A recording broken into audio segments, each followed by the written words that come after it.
Imagine a world where the color of your skin dictated your worth, where the line separating us and them was drawn in concrete and reinforced with iron fists.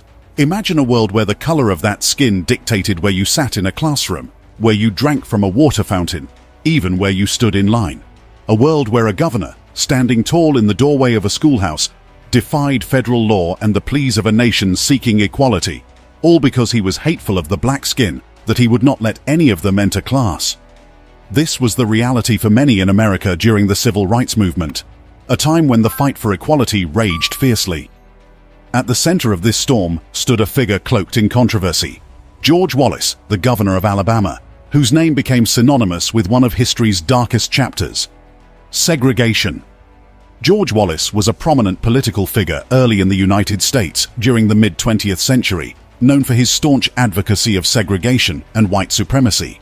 The acrid stench of his singularly ruthless administration, as once governor of Alabama, continues to ooze greatly throughout all the histories of segregation rooted in the United States against the people of color. As the governor of Alabama, George Wallace became a symbol of resistance to the Civil Rights Movement, famously declaring in his 1963 inaugural address, "Segregation now, segregation tomorrow, and segregation forever." Wallace's unwavering commitment to maintaining racial segregation earned him both fervent supporters and vehement critics.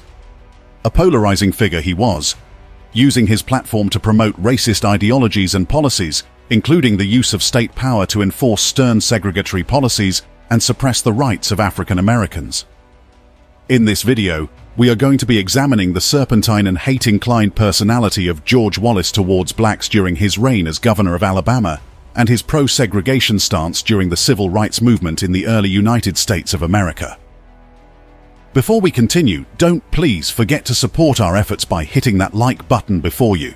Share with your families and friends to keep spreading our eye-opening black narrative, and kindly subscribe to Stay Put for more interesting videos, whilst you also help in building the rising membership of this channel. Your support means a great deal to us. Now let us proceed.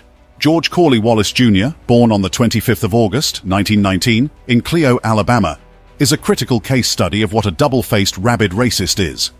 He was a character who obviously couldn't boldly or proudly justify racism, but at the same time, couldn't help being racist. We're going to be seeing this shortly in the unstable nature of his personality as this video goes on. He was not confident of what he was all along, but couldn't help being what he was or what he must be, as a proof that he's white American, obviously. In his early political career, he maintained a moderate stance on integration. But after losing his first gubernatorial campaign to a candidate who was endorsed by the Ku Klux Klan, Wallace became an outspoken defender of segregation. However, it was in 1958 that George Wallace ran against John Patterson in his first gubernatorial race. In that Alabama election, Wallace refused to make race an issue, and he declined the endorsement of the Ku Klux Klan, a group that has a history of violence and discrimination against African Americans and other minority groups in the United States, and also known for its use of intimidation tactics, including cross-burnings and lynchings, to promote its racist ideology. This move won Wallace the support of the National Association for the Advancement of Colored People, NAACP, a civil rights organization in the United States that works to ensure the political, educational, social, and economic equality of rights for all persons, and to eliminate race-based discrimination. The NAACP was founded in 1909 and has been instrumental in advocating for civil rights and social justice for African Americans and other marginalized communities. Patterson, on the other hand, embraced Klan support, and he heavily defeated Wallace in the election. In 1962, Wallace, at the time, having realized the power of race as a political tool, ran for governor again, this time as a proponent of segregation. He won by a landslide. In 1964, Wallace decided to make a run for the presidency as a Democratic candidate. The first Democratic primaries was held in Wisconsin. Local politicians treated Wallace's candidacy as a joke, but Wallace shocked his critics when he received 266,000 votes, one-third of the 780,000 votes cast. On April 8th, one day after the Wisconsin primaries, Michigan resident Miss Martin wrote to Wallace asking him for literature on segregation. The sentiments expressed in Wallace's reply to this stood in stark contrast to the reality of race relations in Alabama during his time as governor. Between the time of Wallace's inauguration and his correspondence with Martin Luther King, Alabama had seen the bombings in Birmingham as well as Wallace's face-off with federal forces over the integration of the University of Alabama. Despite growing conflict over race and civil rights, Wallace had written this to Martin in response. "We have never had a problem in the South except in a few very isolated instances, and these have been the result of outside agitators." Wallace asserted that he has personally done more for the Negroes of the state of Alabama than any other individual, citing job creation and the salaries of black teachers in Alabama. He rationalized segregation as best for both races, writing that they each prefer their own pattern of society, which includes their own churches and their own schools. Wallace assured Martin that Alabamans were satisfied with society as it was, and that the only major friction was created by outside agitators. Meanwhile, increasing racial violence and the civil rights movement, however, pointed toward a changing equilibrium in race relations in Alabama. In January of 1963, following his election as governor of Alabama, George Wallace famously stated in his inaugural address, "Segregation now, segregation tomorrow, segregation forever." The staunch conservative demonstrated his loyalty to the cause on June 11, 1963, when black students Vivian Malone and James A. Hood showed up at the University of Alabama campus in Tuscaloosa to attend class. In what historians would often refer to as the stand in the schoolhouse door, the governor literally stood in the doorway as federal authorities tried to allow the students to enter. George Wallace gained national notoriety by standing at the entrance to the University of Alabama to denounce the enrollment of the two African-American students. He thereby fulfilled his campaign promise to stand in the schoolhouse door rather than accede to federal orders to integrate Alabama schools.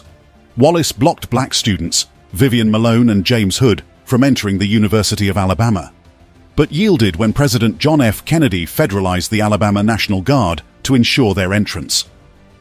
This symbolic act was meant to resist the desegregation of schools mandated by federal law.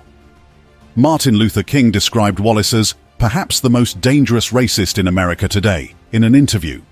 3 months later, violence in the city erupted, concluding in the murder of 4 young black girls in a bombing at 16th Street Baptist Church in Birmingham. Wallace's administration was known for its harsh response to civil rights protests in Birmingham, Alabama. The use of police dogs and fire hoses against peaceful demonstrators, including children, drew national attention and condemnation. Martin Luther King, who had been in Birmingham to desegregate public facilities, felt that Wallace's actions contributed to the violence in the city. Writing to President John Kennedy in September 1963, MLK lamented, "A reign of terror continues in Birmingham. The atmosphere of violence and lawlessness has been fomented and created by the irresponsible actions of Governor George Wallace, who persists in violating federal fiat in arrogant and blatant defiance." King warned the president that if he did not use the influence of his high office, Birmingham would see the worst race riot in our nation's history. Similar confrontations repeated in other cities bolstered George Wallace's reputation. His first term in office, however, had also been marked by the violent responses of Alabama authorities to voting rights demonstrations in Selma, Alabama. In 1965, Wallace opposed the voting rights march from Selma to Montgomery, Alabama, ordering state troopers to block the marchers. The violent confrontation on the Edmund Pettus Bridge, known as Bloody Sunday, galvanized support for the Voting Rights Act. Wallace's position on civil rights and his anti-Washington rhetoric appealed not only to Southern segregationists, but also to voters in other parts of the country. In 1964, he entered the Democratic Party's presidential primaries in Wisconsin, Indiana, and Maryland, and made a strong showing in all 3 states, drawing up to 43% of the vote. In 1968, he launched a full-fledged national campaign for the presidency. Running as a third-party candidate, he won 5 southern states and 10 million votes, half of them from outside the South. Further speaking, George Wallace is remembered for his staunch segregationist and populist views. During his tenure as governor of Alabama, he promoted industrial development, low taxes, and trade schools. Wallace sought the United States presidency as a Democratic Party candidate 3 times, and once as an American Independent Party candidate, being unsuccessful each time. Wallace opposed desegregation and supported the policies of Jim Crow during the Civil Rights Movement, declaring in his 1963 inaugural address that he stood for the segregation now, segregation tomorrow, and segregation forever. Going forward, while some may argue that George Wallace did not espouse racist views, most sources support the conclusion that he was merely motivated by racist ideology. For instance, here is one source on Wallace's career as a judge reports, "Every black attorney who argued a case in Wallace's courtroom was struck by his fairness, but no one who knew Wallace well ever took seriously his earnest profession, uttered 1,000 times after 1963, that he was a segregationist, not a racist." But come to think of it, is there really any difference? Now let's hear the observation of a reporter who covered state politics in 1961. While other Alabama politicians conversed primarily about women and Alabama football, for Wallace, it was race, race, race, race, and every time that I was closeted alone with him, that's all we ever talked about. Wallace's preoccupation with race was based on his belief that black Americans comprised a separate and inferior race. There's more, and very unexpectedly brute ones at that.